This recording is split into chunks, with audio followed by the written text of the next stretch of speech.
Di Batang, Jawa Tengah, ada kawasan luas yang sedang berubah cepat. Dulu, orang lebih sering mengenal daerah ini sebagai Jalan Pantura, tempat lewat, tempat singgah, atau kabupaten pesisir yang tenang, bukan sebagai kota industri besar. Tapi sekarang, nama Batang mulai masuk ke peta lain. Pabrik kaca masuk, industri alas kaki masuk, panel surya, alat kesehatan, pipa, gas industri, sampai kawasan logistik mulai disiapkan. Pemerintah ingin menjadikan Batang sebagai salah satu mesin produksi baru Indonesia. Kedengarannya ini kabar bagus, lapangan kerja bisa terbuka, investasi datang, dan Jawa Tengah punya peluang naik kelas. Tapi ada bagian yang membuat Batang menarik. Daerah ini tidak berada di jalur kapal dunia seperti Batam. Jadi kenapa justru Batang yang dipilih? Dan apa sebenarnya yang sedang dikejar Indonesia dari kabupaten pesisir ini? Untuk memahami Batang, kita perlu melihat Pulau Jawa sebagai jalur produksi yang sangat sibuk. Di pulau ini ada tenaga kerja besar, jalan tol panjang, kota-kota industri, pelabuhan, pasar domestik, dan jaringan distribusi yang sudah hidup sejak lama. Batang masuk ke jalur itu. Dari sisi pemerintah, ini menarik. Batang bisa menjadi titik baru agar industri tidak terus menumpuk di wilayah barat Jawa seperti Bekasi, Karawang, dan Tangerang. Jadi ketika Batang dipilih, yang dilihat bukan hanya lokasi murah, tapi posisinya di tengah tubuh ekonomi Jawa. Untuk tahu kenapa kawasan ini dianggap penting, kita harus mulai dari alasan paling dasar. Kenapa Batang?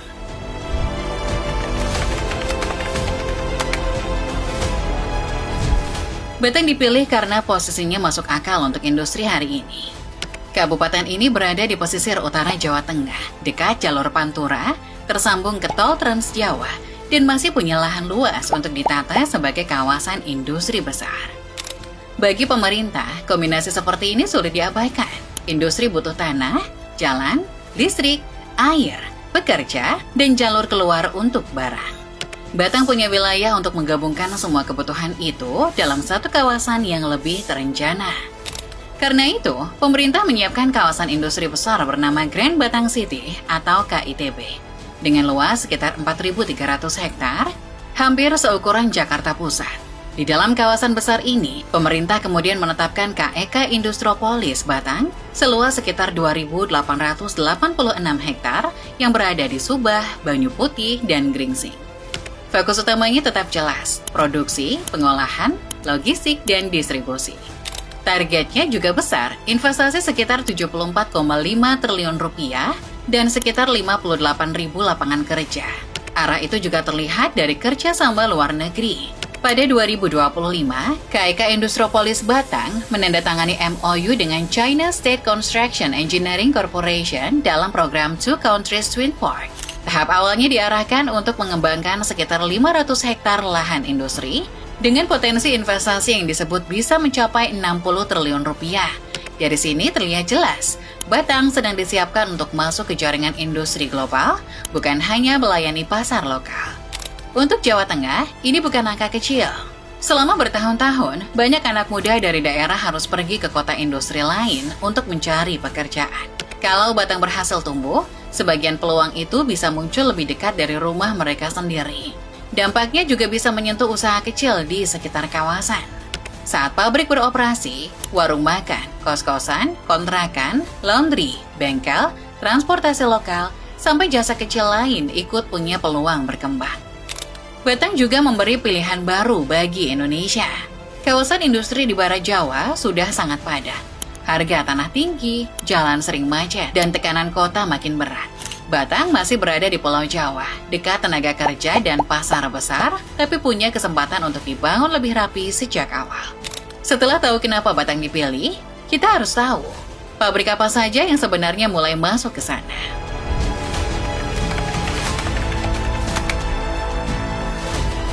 Batang menarik bukan hanya karena lahannya luas, tapi karena jenis pabrik yang mulai masuk ke sana. Dari daftar industrinya, terlihat bahwa Batang tidak disiapkan untuk satu komoditas saja. Kawasan ini diarahkan menjadi tempat produksi banyak barang, dari kaca, pipa, alas kaki, alat kesehatan, gas industri, sampai panel surya. Salah satu yang paling besar adalah PT KCC Glass Indonesia dari Korea Selatan. Pabrik kaca ini sudah beroperasi di Batang, berdiri di lahan sekitar 46 hektar dengan investasi awal sekitar 4 triliun rupiah. Produknya dipakai untuk bangunan, proyek konstruksi, dan kebutuhan industri. Menariknya, sebagian besar produksi KCC Glass diarahkan ke pasar global. Jadi dari awal, Batang memang tidak hanya dibaca sebagai kawasan untuk pasar lokal. Di sektor lain, ada Wavin Manufacturing Indonesia dari Belanda yang memproduksi pipa PVC dari sistem fitting untuk rumah, gedung, kawasan komersial, sampai infrastruktur. Barang seperti pipa mungkin tidak terlihat wah, tapi justru selalu dibutuhkan. Setiap rumah baru, pabrik, saluran air, dan proyek bangunan membutuhkan komponen seperti ini. Lalu ada industri alas kaki, seperti Yiquan Footwear Indonesia. Sektor ini penting karena biasanya menyerap banyak pekerja, mulai dari produksi, pengecekan kualitas, gudang, sampai pengemasan. Batang juga mulai masuk ke industri yang lebih dekat dengan masa depan energi dunia.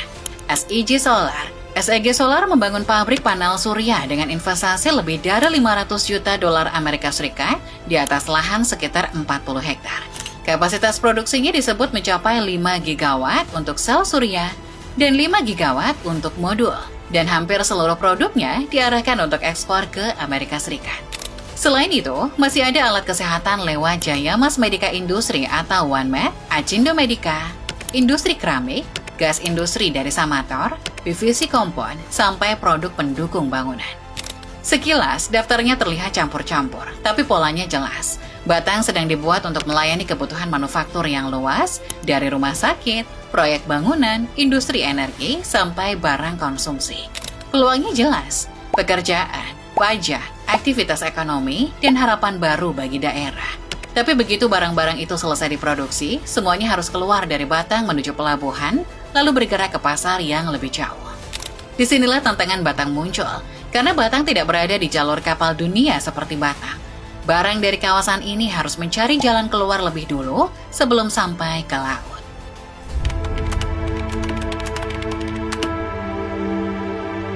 Setelah pabrik berdiri, tantangan berikutnya adalah membawa barang keluar Batang.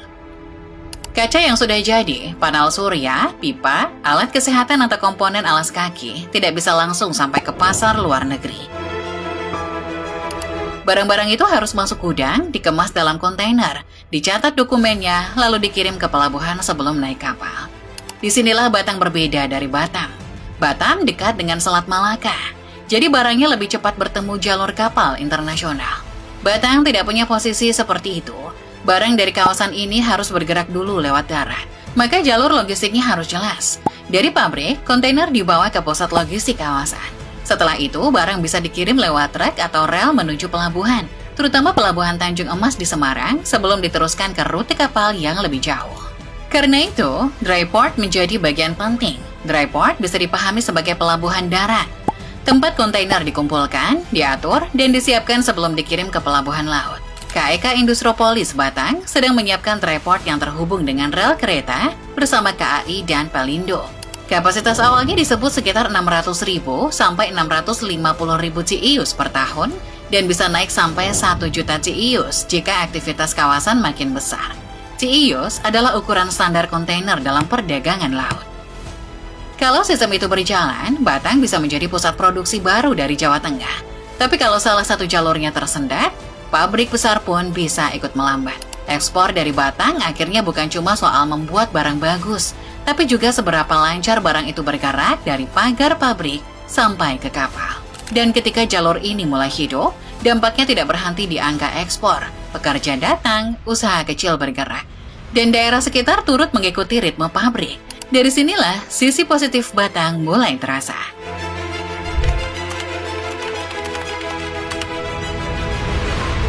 Dampak terbesar Batang untuk Indonesia bukan hanya soal pabrik yang berdiri, tapi soal arah uangnya bergerak. Pemerintah menargetkan KEK Industropolis Batang bisa mendorong ekspor sekitar 15,2 miliar dolar Amerika Serikat dan mengurangi impor sekitar 26,7 miliar dolar Amerika Serikat. Kalau target ini tercapai, Batang tidak hanya menjadi tempat produksi baru. Kawasan ini bisa membantu Indonesia menahan lebih banyak nilai ekonomi di dalam negeri. Selama ini, Indonesia sering menghadapi pola yang sama. Bahan baku ada di sini, tenaga kerja ada di sini, pasar juga besar, tapi banyak barang bernilai tinggi masih harus didatangkan dari luar. Akhirnya, uang keluar lagi untuk membeli produk jadi. Batang mencoba mengubah sebagian pola itu. Barang seperti kaca industri, alat kesehatan, komponen bangunan, sampai panel surya bisa diproduksi dari dalam negeri.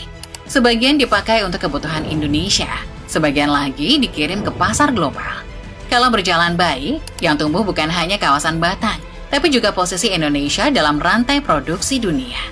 Manfaat lain yang tidak kalah penting adalah pengurangan ketergantungan. Ketika barang penting bisa dibuat di dalam negeri, Indonesia punya sedikit lebih banyak kendali. Tidak semua kebutuhan harus menunggu kiriman luar negeri. Tidak semua proyek harus terlalu bergantung pada barang impor. Dalam kondisi dunia yang sering berubah cepat, kemampuan membuat barang sendiri menjadi nilai yang mahal. Tapi manfaat nasional sebesar ini punya syarat. Kawasan ini harus efisien, ekspornya berjalan, industrinya hidup dan tenaga kerjanya siap. Kalau pabrik berdiri tapi barang sulit keluar, target hanya akan menjadi angka. Kalau pabrik hidup tapi warga sekitar sulit masuk ke dalamnya, cerita sukses Batang akan terasa timpang dari dekat. Jadi, Batang bisa membantu ekonomi Indonesia naik kelas. Tapi keberhasilannya tidak cukup dilihat dari nilai ekspor atau penurunan impor. Yang harus dibuktikan adalah apakah kawasan ini benar-benar membuat Indonesia lebih kuat sebagai negara produsen, atau hanya menjadi tempat berdirinya pabrik-pabrik besar.